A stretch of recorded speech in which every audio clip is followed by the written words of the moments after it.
DCTV Rwanda. Yes, reka nongere ngusuze ngwe n'ikaze kuri dukurikirana bya buri munsi ni DCTV Rwanda. Nitwa Kingera Rwanda ngubakutsa kandi ko showbiz umwe mu mihanda inshuti aba diaspora n'abanyarwanda bari mu gihugu mu ndani. Hano turi bahita Delight Hotel aho twaje muri press conference ya Iwacu na Muzika Festival 2026. Murabizi yuko ni bitaramo biba ngaruka mwaka byegera abaturage cyangwa se bizenguruka mu ntara. Twaje muri press conference, murabizi yuko n'ubundi bino bitaramo byenda kuba mu banzi barimo harimo uwitwa Kevin Kade, akazamo uwitwa Kanisoro, akazamo uwitwa Bushari, akazamo uwitwa Marina, akazamo Davis D, akazamo uwitwa Roskana, akazamo ndetse n'uwitwa Chris Izi. Ibi ni ibitaramo bitegurwa na MTN n'abandi baterankunga bagiye batandukanye.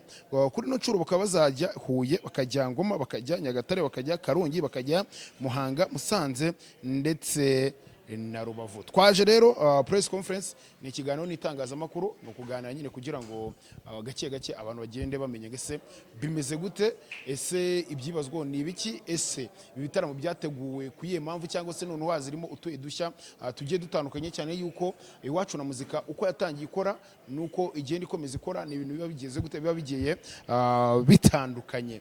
Nta kindi kintu mbasaba nukuba maso nukudukurikira kugira ngo mugende mureba ibigiye kugenda bibera hano turi tagenda babigezaho gatanu ku kandi. My name is Hamis Sanko. We are so happy again and pleasures us for this festival. Habaye hari abanyamakuru mbona bari gusetinga bakwegera hano imbere abakiri inyuma kugira ngo abaterankunga bacu bari inyuma baraza guhita begera imbere kugira ngo baze kubona inzira. Abakiri gusetinga mubaye mwasoje byaba ari byiza kurushaho. Now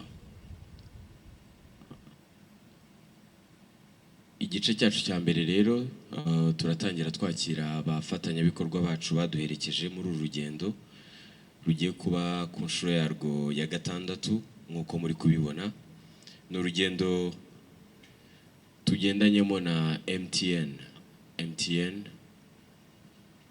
Ni urugendo tugendanyemo na Primus muri uyu mwaka. Ni urugendo turi kumwe na BPR. Ni urugendo turi kumwe na Vitalo. Uru rugendo rwose rero cyangwa se riserukiramuco rikaba ritegurwa na East Africa Promoters.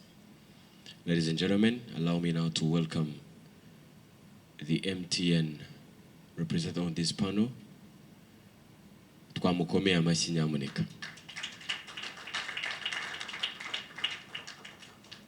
Murakoze cyane. Hanyuma twakire Primus iduha vibe. Ni yacu muri urugendo iduha ibyishimo. So thank you so much Primus for your support. We appreciate you again. Hanyuma ni urugendo kandi nk'uko mubibona turi kumwe na BPR Bank. BPR Bank nabo twabakomera amashyi.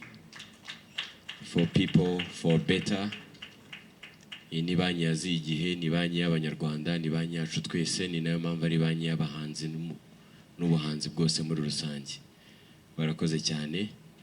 Hanyuma mutwemerere muri uyu mwanya twakire birumvikana EAP n'ubundi tugurira iki gikorwa muri iki kiganiro.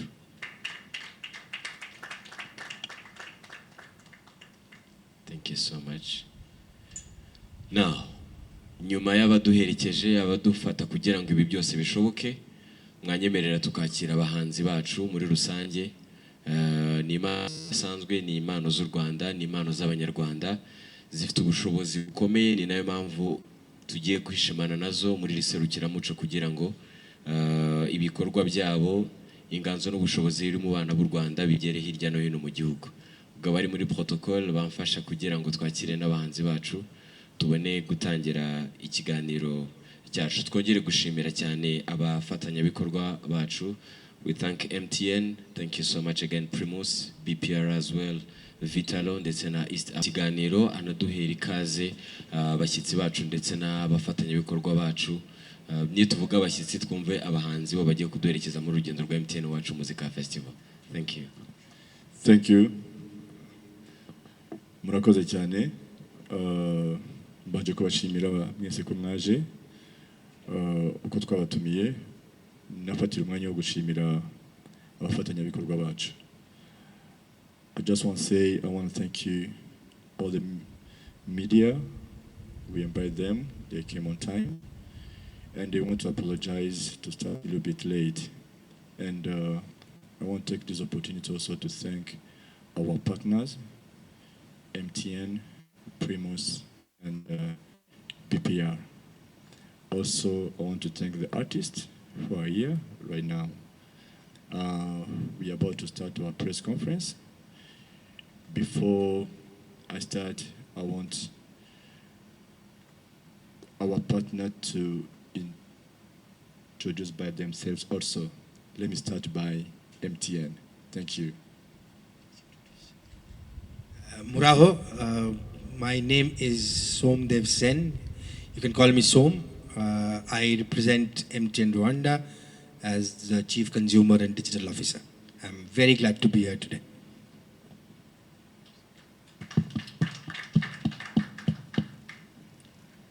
Muraho, BTS. Sawa. All right, so this is Fadi. I'm Primus Marketing Manager, and I'm very happy to be here with you today. Also, I'd like to add to what Joseph said. Thank you for the media who's being here with us today. Also, thank you for EEP, the organizers, for making this show possible.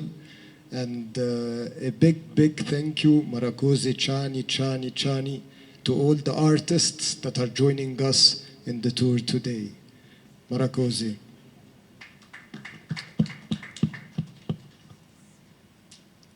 Muraho. Nitwa Patricia Garuka. I am the acting head of marketing, corporate affairs, and citizenship from BPR. We are very, very happy to be on board this very, very special event for the first time, and I think the first bank. Mirweneza. I'm Jimmy Mugabo, and I'm in charge of sponsorships at BPR. We're happy to be here and to partner with EAP. Thank you. Thank you so much. I think now it's time for the artists too. Reka mbe n'abahanzi bacu kugira ngo babibwire. Murakoze. Amazina yanjye ni Chris Easy, and nishimiye kuba ndi hano, ndashimira abanyamakuru uri hano wese, and thanking so much our sponsors. Thank you so much for believing in Rwandan music. We are here not to disappoint you. Murakoze cyane.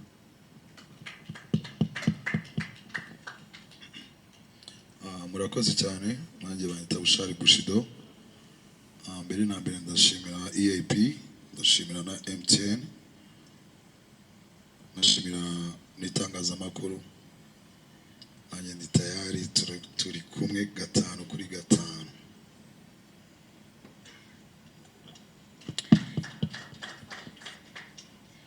Mwiriwe neza. C'est Marina. Nanjye nagira ngo mbabwire ko I'm ready. Ikintu turi kumwe 5-5. So thank you all for coming. And special thanks to our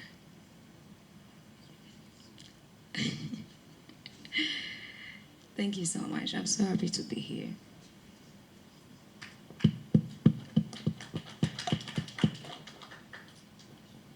Yo, it's a Shanboy Sugarman, big man, Mngame Davis T.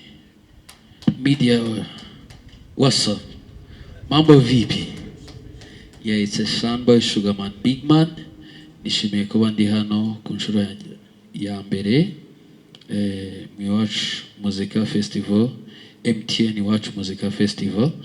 Nishimiye kuba ndi hano. Yeah, so hope ko turi buze kugirana ibibazo byiza n'ibisubizo byiza n'ibihe byiza. Thank you. Mwiriwe neza. Nitwa Roskana. Nishimiye cyane kuba ndi hano nk'umuhanzi uzagaragara muri MTN Iwacu Music Festival. Nshimira ubuyobozi bwa EAP bwangiriye icyizere ko nshobora kuba part of this. I'm very excited. Mwarakoze cyane kuntekerezaho. Ndashimira media yitabiriye. Ibisigaye no kuzareba uko bizagenda kandi turiteguye kubigenza neza. Murakoze cyane. Yego.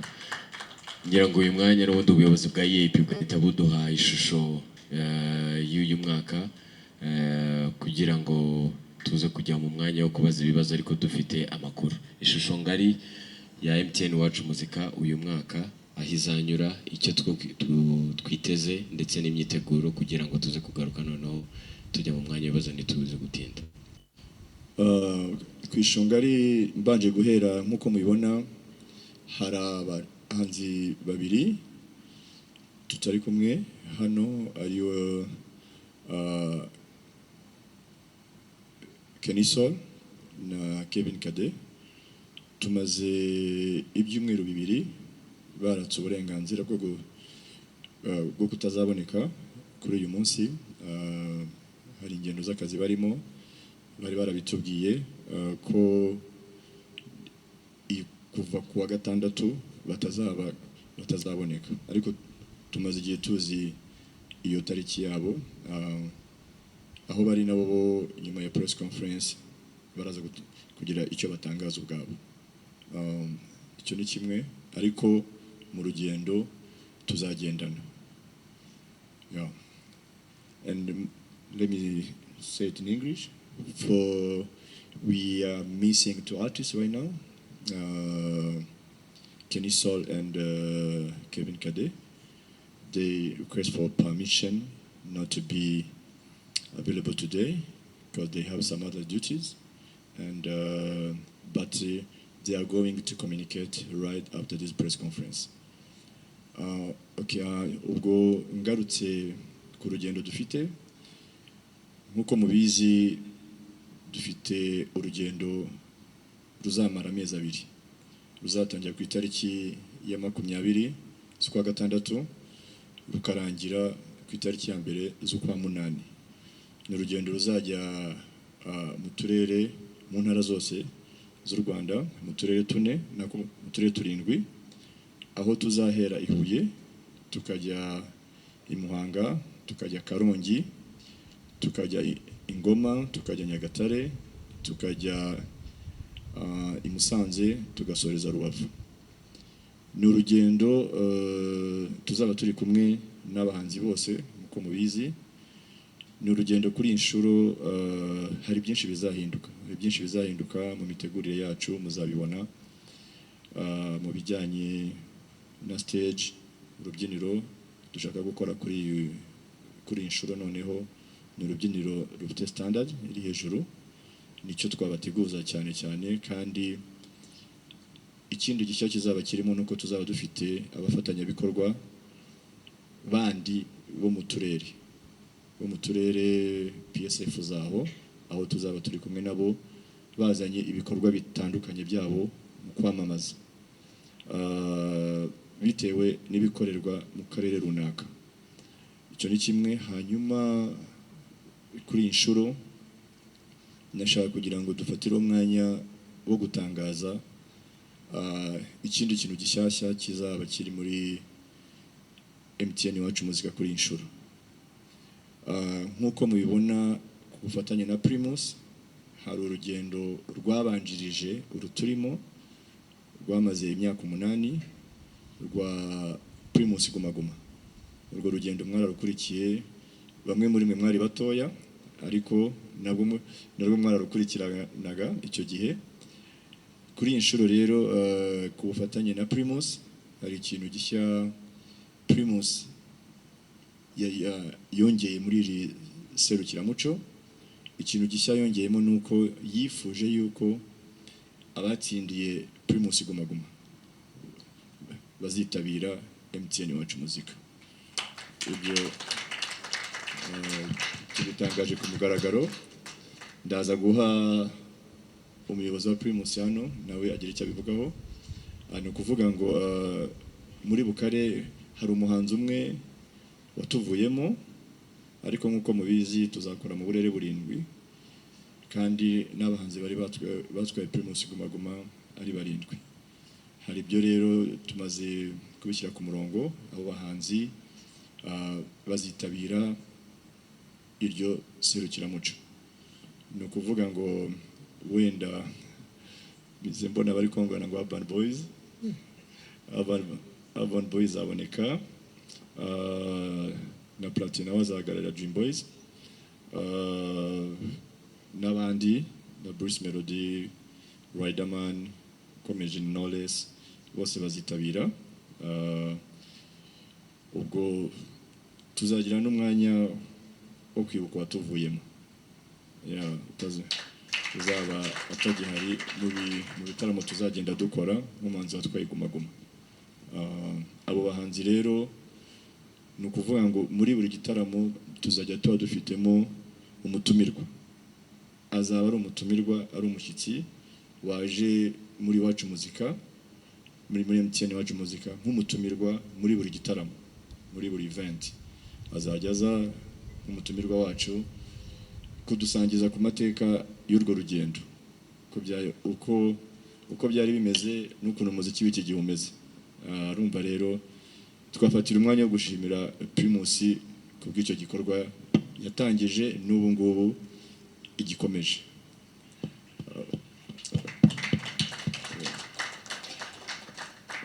Ku bindi nk'uko mubizi, mu ntara harimo kugenda, twebwe dukora event yo ku manywa murabizi, itangira saa 8 kugera saa 1. Ni urugendo twifuza kuzagendana namwe, twifuza kuzagendana namwe mwese n'abahanzi bazaba bahari. Ni urugendo rufite icyo ruzahindura ku muziki wacu. Nk'uko mubibona, uko imyaka ishira hagenda haza n'indi generation mu muziki. Twebwe ntabwo tugifata nk'abano bahanzi nk'uko mubita ngo abahanzi bato. Oya, nta muhanzi umara imyaka 5 akiri mutoya. Ni abahanzi bakuru, ni abahanzi bafite ibikorwa, ni abahanzi bafite ibyo bakoze, bafite n'abakuru babo bafite ibyo bakoze. Ubu navuga ko hari uko imyaka igenda ishira hagenda haza n'abandi bahanzi bavuka, ariko noneho nyuma y'imyaka 5 barashoboye kuba bakora tuba nk'iyi ngiyi bayikora. Niyo mpamvu twabagiriye icyizere, ariko Primus yongeramo ubufatanye n'abakuru babo. Bivuga ngo nicyo twababwira wenda mu rugendo tugiye gutangira, kugira ngo nabyo mubimenye, wenda nyuma yo twaza kwakira ibibazo kugira ngo ibibazo bitangire. Ariko mbere yuko ngira icyo mvuga, naha ushinzwe uhagarariye Primus kugira ngo akonfaminge icyo kintu cy'abartiste ba Primus Guma Guma. I was saying, Fadi, we want to thank Primus, how they support the industry, and how you decide to bring on board the Primus Guma Guma champions. And I would like you to tell them something about that. Thank you. Thank you, Joseph. So, first of all, we're very proud to once again be sponsoring MTN Iwacu Muzika. Every year we've seen this platform grow bigger, attract more Rwandans, and generate greater excitement. And as Joseph was mentioning, this year we wanted to make it even more special and more exciting. So we are very proud to announce that Primus will be bringing Guma Guma champions as special guest performers across the tour. So we'll be having Bruce Melody in Ngoma, Urban Boys in Rubavo, Knowless in Muhanga, Riderman in Musanze, Dream Boys in Huye, and Tom Close in Nyagatare. So get ready for bigger performances, bigger excitement, and we can't wait to enjoy this season of Iwachu Musica 2026 together with you. Thank you. Warm of applause, ladies and gentlemen. Ibi bintu si byiza se? Okay. Yeah, and also want to give it to MTN to say something about the festival. Murakoze EAP. That's all I know about Kinyarwanda, so I'll continue in English. First of all, another edition of MTN Iwachu Musica. We are so honored and so happy to bring about the new one in 2026. I think for MTN, the last 1 week has been all about music. And if you've been following, not only Iwachu Musica, we have launched our Nicho Jihe campaign with a song. Okay, Nicho Jihe, I don't know how many of you have heard. Can you guys raise hands, people who have heard the song? Do you like it? So please go, people who have not heard, please go ahead and enter it on YouTube. Please see the video. It's about our journey as MTN with Rwanda, and as well as celebrating Rwanda through music. We also have launched the Caller Tunes Awards, okay, and this is going to be an exciting journey along with Iwachu, okay, wherein we are asking all Rwandans to vote their, their favorite artists, okay, and we've got amazing prizes to be won for the artists in the next 2 months. So all these things, what we've done, whether it's the launch of Nicho Jihe as a campaign, whether it's the Caller Tunes Awards, whether it is Iwachu Musica, MTN believe that in Rwanda music binds everyone. That is why MTN has always been focused on promoting music all the year around. Iwachu Musica is our flagship sponsorship, okay, and we've been doing this for the last few years. We really love to see the excitement that happens across the country when people unite to watch, Iwachu Musica. I mean, this is a platform where not only do we promote our amazing artists, but we also promote people to join hands and appreciate music. Iwachu does not come with an entry fee, okay, for people to watch. It's complete democratization of music. So anybody who's interested to hear that, they are most welcome to just walk into the arena to watch our favorite artists. This year, I'm hoping that it's going to be even more exciting than the last year, even bigger than the last year. Whatever mistakes we made, I'm sure we'll get corrected this year, okay, and it'll become all the more exciting. From MTN standpoint, we do not take this event for granted.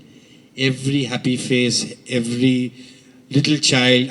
When I go to Iwachu, you see the first row is always booked for the children, okay, and they're the biggest dancers, okay. They are the future of music, they're the future of MTN, they're the future of this country. So it feels amazing to see everybody participating, coming in flocks. We will continue to promote music because music transcends language. I can't speak Kinyarwanda, but the Rwandan music gets me, okay, which is great. All these artists, even I don't understand what they're talking about, but when they sing, it touches my heart, right? So music transcends time and language. Okay, and that's a beautiful way to celebrate this country. So we'll continue to support, okay, and we can get better and better and better. Thank you so much.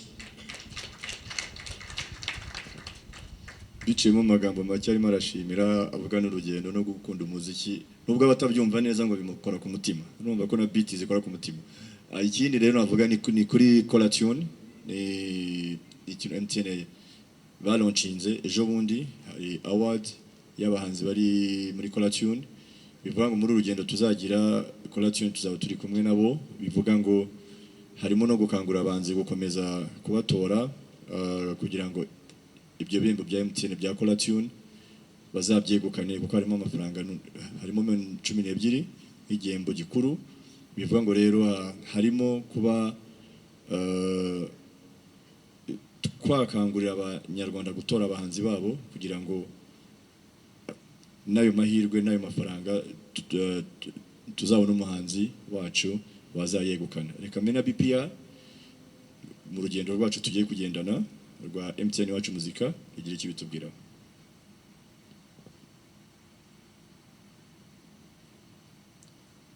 Good afternoon once again. So my name is Patricia. I am the acting head of marketing, corporate affairs, and citizenship. As I mentioned earlier, we are so excited to be part of this big festival as BPR. It is our first time to be, of course, part of it, but we do know all about it. We've seen what has been happening in the previous years. Why are we taking part? We want to take part in this festival because we want to get closer to our people. BPR Bank has been around for 50 years. Last year we celebrated 50 years in Rwanda. But we haven't really had a chance to move around the country to talk to our customers. We do have a big network. We cover we have 73 branches all over the country. We have many ATMs, around 59. So our bank is accessible in most of the towns that we'll be going to. But for us, it's a chance to connect to our people, to get them to know more about our products. We have very good products, digital products. We have a mobile loan where someone can borrow 1 million very quickly without a hassle. So we want to push more of these products. We have our, we can find our services on the phone. You just have to dial *150#, and then you'll be able to access our services. We know that there are so many people that are not banking. There are many people in the different towns that don't use banks. So we want to get more people on board and get them to join this trusted bank, the People's Bank. We're all about people. We're for people for better. So we really want people to join us and get more access to our products. And of course, later on, there will be other products that will be revealed as we get into the festival, which we can't disclose now.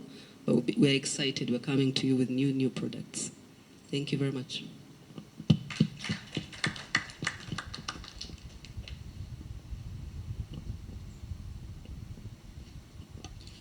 Ndatekereza ari umwanya wo kuba twatangira ibibazo. Murakoze. Katwakiza cyane nitwa Patrick Ndayitetsina. Ari igihe umuntu aba yarabajije kenshi bikaba ari ngombwa atakibaza. Ntabwo umunsi nje kubaza ahubwo nje gushimira. By'umwihariko umukire. Ntekereza ko ngira ngo guhera 2011 tubona Guma ya mbere. Imyaka 15 agishyikira umuziki. By'umwihariko n'abarigende banyuze muri Guma tugiye kongera kubabona ni byiza cyane. Ikindi nakare inapu keza cyane. Karimo abahanzi navuga bagezweho bakora neza. Ntekereza ko ngira ngo kuri no shuro kuvuga ko none hitari fair ngira ngo bigoye urebye Davis ibikorwa bye nawe bishidikanyaho. Maestro Precizi Bushara afite na IP nziza cyane mukwiye kujya kureba Marina Debora Loskana ahubwo umuntu wenda Kevin Kade ubushize yaradutengushye yagiyemo niyaza uyu munsi na press conference yaradutengushye wenda ibyo byo wabikirininze so ariko icyo mva no kugushimira uruhare hanyuma uyu munsi none Primus kuva 2011 mukorana nirihe banga ryabayeho ryatumye umunsi none mugikorana ko abandi batangirana n'abafatanya bikorwa bikangira batandukanye uyu munsi none twabonye mugira na BPR ni ibintu byiza cyane icyo fa nababo ikinini no kugushimira hanyuma wakoshiriye banga ritumye uyu munsi none kikumwe na Primus murakoze cyane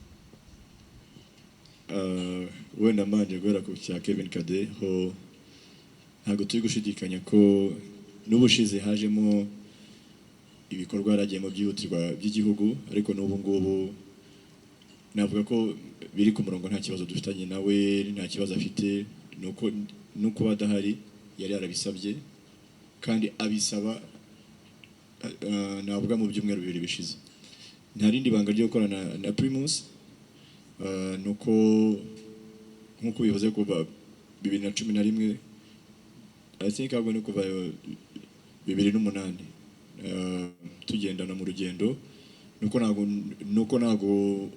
ntago turabatenguha mu byo twababwiye mu byo twemeye gukora mu byo bifuza ko dukora mu bufatanye bwacu bwa buri munsi nta kibazo na kimwe kirabamo kugira ngo tube twatandukana ari nabyo twifuza n'abandi bafatanyabikorwa na MTN tumaze kugendana urugendo rw'imyaka 4 tutangiye umwaka wa 4 bivuga ngo nabo twifuza kuba twakomezana nabo n'urundi rugendo na BPR ije muri entertainment tugomba kubereka ko ibyo bifuza kugeraho ibyo batekereza kugeraho ibyo bashaka muri entertainment kuko bazabibona kugira ngo nabo tubashe kugendana urundi rugendo rw'igihe kirekire nta rindi banga rero ni imikoranire ibyo uvuze ukabikora kandi ukabikora mu gihe gikwiye akoze yeah. Yes, thank you. I had very good translation here. So answering your question, Primus believes in the power of music in bringing people together. And we've seen this throughout our journey. We've seen Rwandans getting together through music. And this spirit of togetherness is part of Primus brand. It's part of the DNA. We want to bring people together. And this spirit lies at the heart of our brand and at the heart of the Festival of Iwatch Musica. This is why our partnership continues to grow and expand. Thank you.